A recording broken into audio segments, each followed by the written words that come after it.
శ్రీమాత్రే నమ. గాయగుడు దత్తాత్రేయ నమ. ఈ వీడియోలో ఆలస్య వివాహానికి కారణాలు ఏమిటి అన్న విషయాన్ని మనం తెలుసుకునే ప్రయత్నం చేద్దాం. అంటే ఆలస్య వివాహం అన్నది ఏంటంటే వాళ్ళు ఉన్న ప్రాంతాన్ని బట్టి, అక్కడ ఉన్నటువంటి పరిస్థితులను బట్టి, దేశ పరిస్థితిని బట్టి ఆధారపడి ఉండడం జరుగుతుంటుంది. ప్రస్తుతం మరి ఇక్కడ ఉన్నటువంటి మన ఉభయ ఆంధ్రప్రదేశ్లో ఉన్నటువంటి దాని ప్రకారం 24, 26, 28 మ్యాక్సిమం అమ్మాయిలకి, అది 28 దాటితే ఆలస్య వివాహంగా భావించడం జరుగుతుంది. అలాగే అబ్బాయిలకు కూడా ఇంచుమించుగా అదే ఏజు తీసుకోవడం జరిగింది. ఇంకా 30 దాటిందంటే ఇంకా వేరే విధంగా ఆలస్య వివాహం కింద రావడం జరుగుతుంది. అంటే మనకి జ్యోతిష శాస్త్ర ప్రకారం శాస్త్రాల్లో ఉన్నటువంటి కారణం, ఆలస్య వివాహ కారణం అనేది ఇంచుమించుగా మనం చాలామందికి తెలిసిన విషయమే. దానికి కూడా కారణం చర్చిస్తూ దానికి తగిన పరిహారం కూడా మనం తెలుసుకునే ప్రయత్నం చేద్దాం. ముఖ్యంగా వివాహ కారణాలు, ఆలస్యానికి కారణాలు 2 విధాలుగా ఉంటాయి. ఒకటి ఏంటంటే జాతక ప్రకారం, రెండోది ఏంటంటే వాస్తు ప్రకారం. వాళ్ళు నివసిస్తున్నటువంటి గృహం యొక్క వాస్తు, అది సొంత ఇల్లా అద్దిల్లా అని కాకుండా మరి వాళ్ళు జన్మించినటువంటి గృహం, లేదంటే వాళ్ళు అమ్మమ్మ గారింట్లో జన్మించిన, తాతగారింట్లో జన్మించిన, తండ్రి గారు వాళ్ళకి సంబంధించినటువంటి కొంతవరకు ఈ పిల్లలకి ఉన్నటువంటి ఆస్తి ప్రకారం, వాళ్ళ తల్లిదండ్రులు ఉన్నటువంటి ఇంటి ప్రకారం కొంత వాస్తు ప్రభావం కూడా చాలా వరకు జాతకం మీద, ఆలస్య వివాహం మీద ప్రభావం చూపుతుంది. ఒక విధంగా అందరి మీద ప్రభావం చూపిస్తుంది. ఆ గృహంలో నివసిస్తున్నటువంటి వారి యొక్క యజమాని పరిస్థితి గృహం మీద ఉంటుంది కదా. ఈశాన్యం దెబ్బతిని నైరుతి సరిగ్గా లేనప్పుడు జాతకుడికి, తండ్రికి సరైనటువంటి ఆదాయం లేకపోవడం వల్ల, పిల్లల ఆదాయం మీద జీవించడం వల్ల కొంతవరకు పిల్లల్ని వివాహం చేసే స్తోమత ఉండకపోవచ్చు. సో ఈ విధంగా ఒకటి ఉంటే, ముఖ్యంగా గృహంలో ఉన్నటువంటి ఆగ్నేయ దోషం, తూర్పు ఆగ్నేయ దోషం ఉంటే ఆ కుటుంబంలో ఉన్నటువంటి స్త్రీలకి వివాహం జరగడం అన్నది చాలా ఇబ్బందికరంగా ఉంటుంది. అలాగే ఆ ఇంటి యజమానురాలకి దీర్ఘకాల అనారోగ్య సమస్యలు ఉండడం వల్ల, ఎవరైతే వివాహం కొరకు అమ్మాయి ఎదురు చూస్తుందో ఆవిడ మీద బాధ్యత పడడం వల్ల వివాహం ఆలస్యం అవుతూ ఉంటుంది. అలాగే గృహంలో వాయువ్య దిశలో ప్రాబ్లం ఉండడం వల్ల, అంటే ఉత్తర వాయువ్యం ప్రాబ్లం ఉండడం వల్ల లవ్ మ్యారేజ్లు, అంటే లవ్ మ్యారేజ్ అవ్వదు, లవ్ ఫెయిల్యూర్ అవుతుంది దోషం ఉంటాయి. సో ఈ విధంగా ఇతర సంబంధాలు పెట్టుకోవడం వల్ల కూడా మరి వివాహం ఆలస్యం అవ్వడం కూడా జరుగుతూ ఉంటుంది. అలాగే మగపిల్లల విషయంలో వివాహ ఆలస్యానికి మెయిన్ కారణం ఏంటంటే నైరుతి ప్రాబ్లం ఉండడం వల్ల, నైరుతి దిక్కులో సరైనటువంటి వాస్తు దోషాల వల్ల ఆ పిల్లవాడు ఎంతసేపు ఇంట్లోనే ఉంటాడో, ఏ ఉద్యోగము చెయ్యడు, తల్లిదండ్రుల మీదే ఆధారపడి ఉంటాడో, ఉద్యోగం వస్తే దాన్ని ఏదో విధంగా ఒక 4 రోజులు 10 రోజులు చేసి దాన్ని మానేస్తూ ఉంటాడు.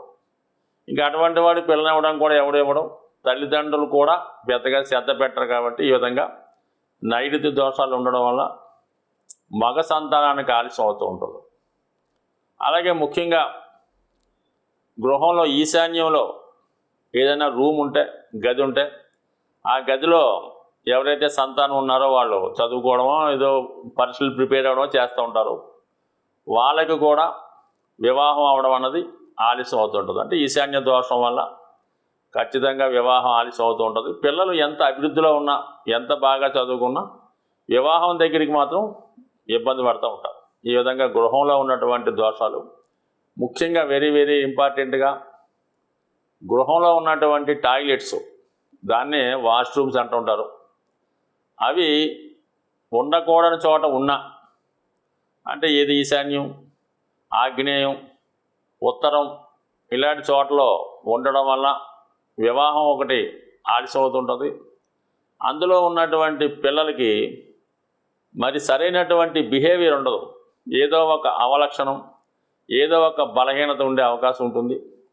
అలాగే ఆ టాయిలెట్లు కూడా చాలా డీసెంట్గా చాలా శుభ్రంగా ఉండాలన్నమాట. అంటే టాయిలెట్ అన్నది చంద్రగ్రహానికి, శుక్రగ్రహానికి, రాహుగ్రహానికి కూడా కనెక్షన్ ఉంటుంది అన్నమాట. ఈ చాలా నీట్గా పరిశుభ్రంగా చాలా శుభ్రంగా ఉన్నప్పుడు ఈ గ్రహాలన్నీ కూడా మీకు పాజిటివ్ ఎనర్జీ ఇచ్చి మంచిగా ఆ గృహంలో శుభకార్యాలు జరుగుతాయి. అలాగే టాయిలెట్ మెయింటెనెన్స్ చాలా అసహ్యంగా ఉన్నప్పుడు ఖచ్చితంగా ఆ కుటుంబంలో ఉన్న వాళ్ళకి రోగాలు, అలాగే ఏదో ఒకటి చెడు వ్యసనాల వల్ల కూడా ఈ కుటుంబం పతనం అవుతూ ఉంటుంది. కాబట్టి చాలా ఇంపార్టెంట్ అన్నమాట టాయిలెట్ మెయింటెనెన్స్. అంటే గతంలో పూర్వకాలంలో టాయిలెట్స్ దూరంగా ఉండేవి, ఇప్పుడు గృహంలోకి రావడం వల్ల ఈ విధమైన చికాకులు కొంతమందికి రావడం, దాన్ని మెయింటైన్ చేయడం కూడా చక్కగా నీట్గా వెరీ గుడ్గా మెయింటైన్ చేసుకుంటే బాగానే ఉంటుంది. సో ఏదైనా ఇదొక కారణం అయితే, మరి జ్యోతిష శాస్త్ర ప్రకారం మరి శుక్రుడు వివాహానికి మెయిన్ కారకుడు. మగవ పిల్లలకి శుక్రుడు ఏ విధంగా ఎఫెక్ట్ అయినా, సప్తమ స్థానంలో పాపగ్రహాలు ఉన్న, నవాంశ చక్రంలో లగ్నంలో పాపగ్రహాలు అంటే నవాంశలో లగ్నంలో పాపగ్రహాలు ఉంటే జాతకుడు వివాహానికి అంగీకరించడం, ఏదో విధంగా వంక చెప్తుంటాడు. అలాగే అమ్మాయిలకు కూడా ఇది వర్తిస్తుంది. నవాంశ చక్రంలో లగ్నంలో పాపగ్రహాలు ఉంటే ఖచ్చితంగా ఆ జాతకులు వివాహానికి అంగీకరించరు. ఈ విధంగా ఉంటే మామూలు రాశి చక్రంలో మరి లగ్నంలో పాపగ్రహాలు ఉన్నా, సప్తమంలో పాపగ్రహాలు ఉన్నా కూడా ఇబ్బంది అవుతుంది, వివాహానికి ఆలస్యం అవుతుంది. అలాగే మరి లగ్నం 2 పాపగ్రహాల మధ్య పడి ఉన్న, సప్తమ భావం 2 పాపగ్రహాల మధ్య పడి ఉన్న వివాహం ఆలస్యం అవుతుంది. ఒక నీచపడిన గ్రహం సప్తమ స్థానంలో ఉన్న, ఇదంటే సప్తమాధిపతి ఒక నీచపడిన గ్రహంతో కలిసిన, శత్రుగ్రహంతో కలిసిన వివాహం ఆలస్యం అయ్యే అవకాశం ఉంది. అలాగే శుక్రుడు ఇంపార్టెంట్గా రవికి బాగా దూరంగా ఉన్నప్పుడు ఇంచుమించుగా 43 డిగ్రీల 20 నిమిషాల పైన ఉంటే వివాహం ఆలస్యం అవడం, వివాహం అయినా కూడా ఆ వివాహం నిలబడిపోవడం జరుగుతూ ఉంటుంది. అంటే మొత్తం మీద మనకి వివాహ విషయంలో రాశి చక్రంతో పాటు నవాంశ చక్రం కూడా వెరీ ఇంపార్టెంటు. నవాంశ చక్రంలో దోషాలు ఎక్కువగా ఉన్న, కేంద్ర కోణాల్లో శుభగ్రహాలు లేకపోయినా వివాహం ఇబ్బంది అవుతుంది. వివాహం తర్వాత మనం సంతానానికి చూడవలసింది సప్తాంశ చక్రం. సప్తాంశలో కూడా సంతానం గురించి చూడాలి తప్ప ఏదైనా మొత్తం మీద ఈ ఆలస్య వివాహాలకి ఏంటంటే చంద్రుడు కానీ శుక్రుడు కానీ శనితో చూడబడుతున్న, శనితో కలిసి ఉన్న వివాహం ఆలస్యం అవుతుంది. అంటే ఇలా వివాహ ఆలస్యానికి అనేక రకాల కారణాలు ఉంటాయి. ఇవి చెప్పుకుంటూ పోతే చాలా పెద్ద వీడియో అవుతుంది.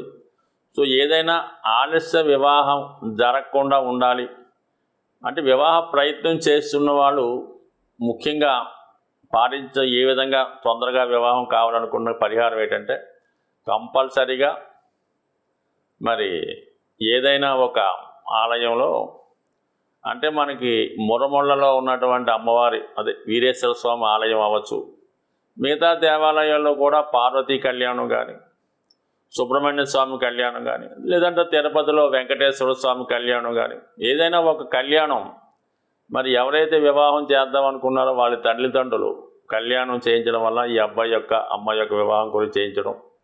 అలాగే ముఖ్యంగా మరి ప్రస్తుతం జరుగుతున్నటువంటి రథయాత్ర మరి అక్కడ మనకి పూరి జగన్నాథ్లో జరుగుతుంటుంది. అలాగే మనకి ఇక్కడ ఉన్నటువంటి టెంపుల్స్లో కూడా కొంతమంది మరి ఈ జగన్నాథ్ సంబంధించిన టెంపుల్ అవ్వచ్చు, హరే రామ హరికృష్ణ వాళ్ళు కావచ్చు, రథయాత్ర నిర్వహిస్తుంటారు. ఆ రథయాత్ర చూడటం వల్ల కానీ, అందులో పాల్గొనడం వల్ల కూడా తొందరగా వివాహం జరిగే అవకాశం ఉంటుంది. ఇంకా మరి అమ్మాయిలు తొందరగా వివాహం కావాలంటే ఈ మంగళవారం రోజు ఒక కనీసం 3 ముత్తైదువులకి శుభ్రంగా కందిపప్పుతో ఉన్నటువంటి భోజనం పెట్టడం, వాళ్ళకి విధి విధానంగా సత్కరించడం కూడా ఓ దోష పరిహారానికి కారణం అవుతూ ఉంటుంది. కాబట్టి అనేక రకాల దోష పరిహారాలు ఉన్నాయి.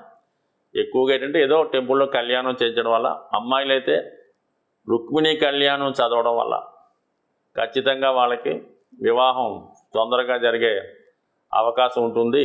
అంటే వివాహం ఆలస్యానికి కుజ దోషానికి ఏ విధమైన సంబంధం ఉండదు. చాలామంది కుజదోషం వల్ల వివాహం ఆలస్యమైందని అనేక రకాల పూజలు పరిష్కారాలు చేస్తుంటారు తప్ప ఎట్టి పరిస్థితుల్లో కూడా కుజదోషం ఉంటే వివాహం తొందరగా అవుతుంది. వివాహం తర్వాత ఏవైనా సమస్యలు రావచ్చు తప్ప కుజదోషం వల్ల మాత్రం ఆలస్య వివాహం కాదు, జరగదు. ఇది అందరూ గమనించి ఆ భ్రమ నుంచి బయటపడి ఒక విధంగా మీ జాతకంలో ఉన్నటువంటి సమస్యల్ని పరిష్కరించుకొని అసలు అబ్బాయి ఏ దిక్కు నుంచి వస్తాడు, ఏ వృత్తిలో ఉన్నవాడు వస్తాడు, ఇక్కడ ఇండియా సంబంధం వద్దా, ఫారెన్ సంబంధం వద్దా అని తెలుసుకొని ఆ విధంగా ముందుకు వెళ్తే తొందరగా వివాహం కుదిరే అవకాశం ఉంది. స్వస్తి.